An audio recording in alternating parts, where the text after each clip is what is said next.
What are types of special journals? There are so many different types of special journals that can help us with our emotional, physical, and mental well-being, and even our spiritual well-being. And today we're going to dive into many of the different types of special journals that might be available to you so that you can really enjoy your path to journaling.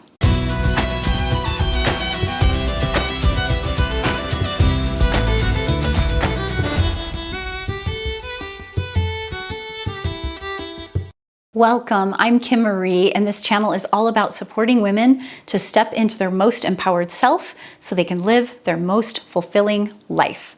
Journaling is one of the most incredibly powerful tools to help us become more empowered in our lives. But where do we begin when there are so many types of journals out there? Today we're going to take a look at what makes journaling so special and helpful, what are some of the types of journals that are available to you and what might be right for you, and one more special tool that might be really helpful as you step more deeply into your journaling experience. So journaling is a powerful tool or practice for self-reflection, really getting to know yourself, really understanding who you are, and sort of reintegrating all aspects of your being. There are many different techniques and tools.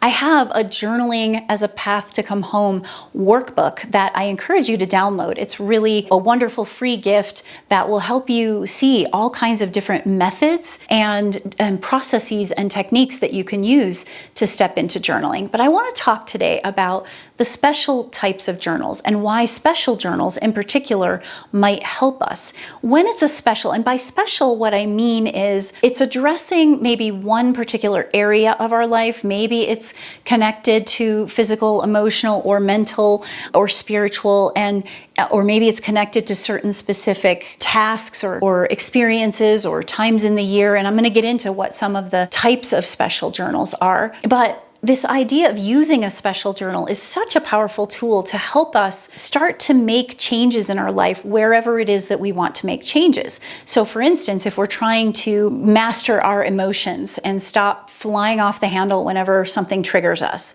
then having a journal that specifically helps us to do that can be really, really powerful. Or maybe we're wanting to find ourselves more, and having a journal that specifically helps us to do that can be really helpful. So I just want to start by framing this concept of why journaling in itself can be so helpful and important on our path to empowerment. It's one of the few tools that integrates our mind, our body, and our emotions, because we're physically writing, so our body's engaged, and I do advocate for physically writing in a journal as opposed to just speaking it or typing it in. Those are perfectly valid, and that's totally fine, but there's something to be said for that pen to paper that seems to engage the whole physicality of our being. And then emotionally, inevitably, when we write, a lot of times emotions come up and we can process them. And of course, mentally, we're thinking about what's there. We start to maybe process and intellectualize what is showing up in the journal, or how to do something, or how to journal about something. So it's really engaging all aspects of our being, which is why it becomes so powerful.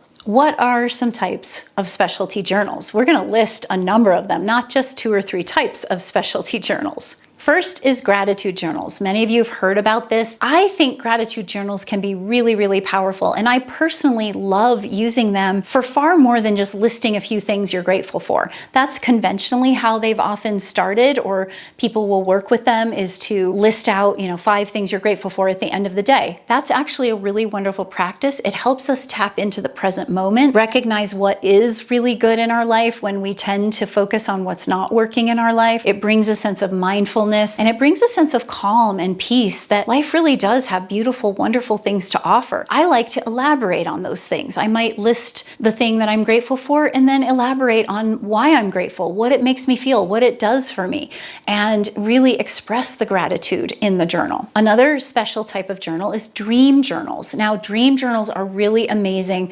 because it's an opportunity for us to work with recording our dreams, which are a language of the soul. Often these dreams with these very unique and interesting images or movies that play out in our dreams have incredible messages for us. And when we record our dreams, we can start to learn more about ourselves and what our soul might be saying to us.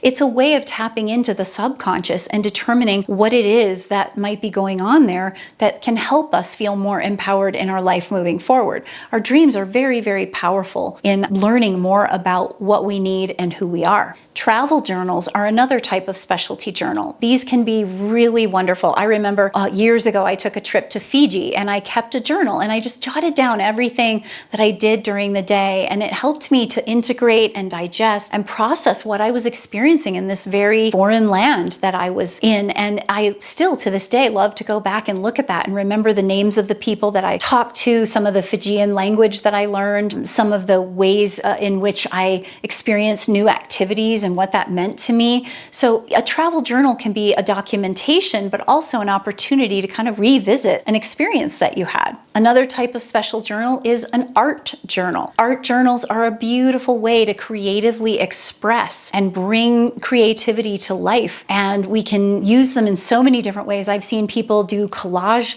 art or just drawing or painting in a journal, or some people choose to keep like a photography journal where they'll write some information but put a photograph in there as part of their memory. Any kind of art that you feel drawn to can be expressed in a journal. It's a way of expressing our soul and sharing our creativity, even if it's just for ourselves. Art journals can be really therapeutic as well. I know people who love to keep, technically poetry is a form of art, song lyrics are a form of art. These journals can be very therapeutic for processing and sharing what we're feeling and opening us up to the depths of our soul. Another type of journal is what I call contemplative journals. These are journals where there are prompts offered to get you thinking about something. And technically, these can be on any topic. I mean, you could have a finance contemplative journal where it's asking you to really contemplate your financial circumstances.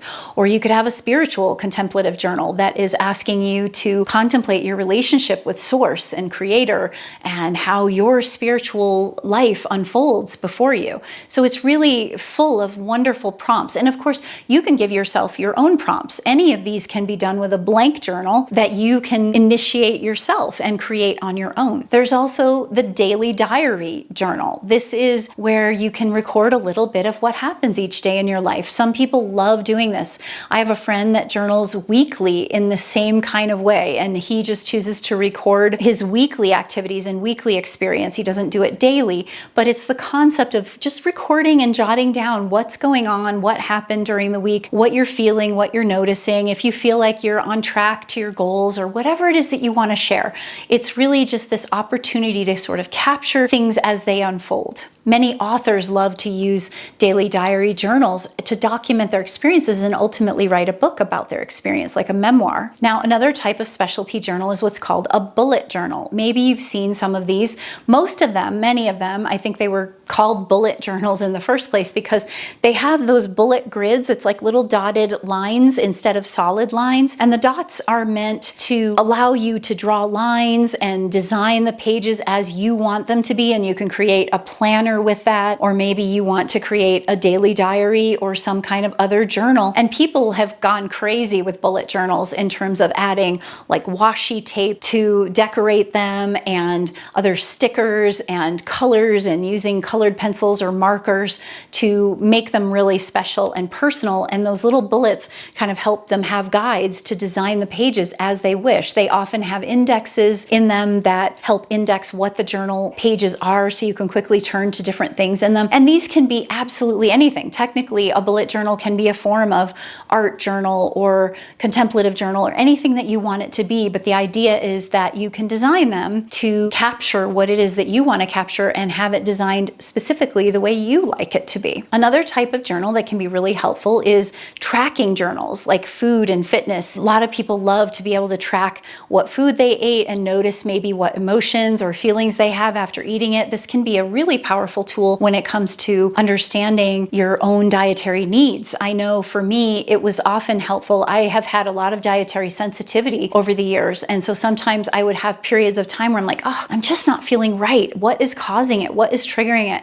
And so keeping track of what I ate ate and then noticing how I felt the next day or a few hours later was actually a really helpful thing to help me pinpoint and find exactly what was or wasn't working for me. Similarly with fitness, you can document your progress or new exercises or new practices or new learnings and understandings in the fitness journal to track your progress. So those are the tracking journals can be really powerful. A lot of times daily planners include certain tracking for even just checking off that you drank your water for the day, or you worked out for the day, or you had your gratitude for the day, any of the above. But that is a really powerful tool if you're trying to create a new habit or create new patterns in your life or create new understanding through tracking certain patterns. And a final journal, special journal that I want to talk about is seasonal journals. Now, seasonal journals really focus on honoring different times in the cycle of the year. They're really helpful to connect us with nature, connect us with nature's rhythms and tune into rhythms. Some of these seasonal journals might be the 4 seasons of spring, summer, autumn, and winter. They might also be the seasons or phases of the moon, and a moon journal can be very similar in this way. And I have a very special offer that I'd like to share with you. It is my Sacred Nights of Winter journal. I put this out every year. You work with it during a season of the year that is super powerful, and it actually incorporates some of these other journaling tools like dreams. It gives you space to record your dreams and work with your dreams and get to know them. Dreams are very powerful during the Sacred Nights of Winter, which go from roughly the winter solstice into early January. It's for 13 nights. You'll work with this journal and be able to record your dreams, tap into your daily contemplations, and I give you journaling prompts, and so you'll have the contemplative side there, as well as plenty of space for free writing and discovering. And this time of year is such a great way to connect with more of who you are. Many of the ancients and indigenous peoples felt that this time in the year would be very prophetic and very helpful toward the next year. And so in many ways, my Sacred Nights of Winter journal has become known as being almost like creating your own guidebook for the new year with prophecy in it that helps guide you to overcome challenges when you meet them in the new year. So take a look at the link in the description because that journal is available to you, and I would love to see you enjoy that journal through the Sacred Nights of Winter. So how do you choose the right journal for you? I mentioned earlier that a lot of it is about your choices and preferences and interests. Trust yourself, trust your gut, experiment, try different things. Download that journaling workbook that I mentioned to give you some different opportunities to try different methods and different things. And there are lots of specialty journals out there. I really encourage you to just experiment and maybe start by determining what could I use the most support with right now? What could help me the most right now on my journey or on my path forward to feel more empowered, to feel more myself, to trust myself more, to overcome that self-doubt. Whatever it is, you can begin to look for specialty journals or special types of journals that will help you. You can also just consider what might be part of a daily planner. Many daily planners have little sections built in for a gratitude journal or for trackers or things like that. And maybe that's where you want to start. And through keeping a daily planner of some kind to organize your life, you might start to notice, I could use a journal that would help me with this particular thing in my life, like maybe organizing my finances or, taking care as a parent or whatever it is. There are so many different types of specialty journals. I have my Sacred Nights of Winter journal that I put out every year. And every year people ask me, could you get more journals for the seasons and for other topics and other things? And I absolutely have plans to do that and create that. So stay tuned for that. Thank you so much for watching. Be sure to subscribe and like and share this with others. I hope that you find journaling to be a powerful path toward your empowerment. I'll see you in the next video.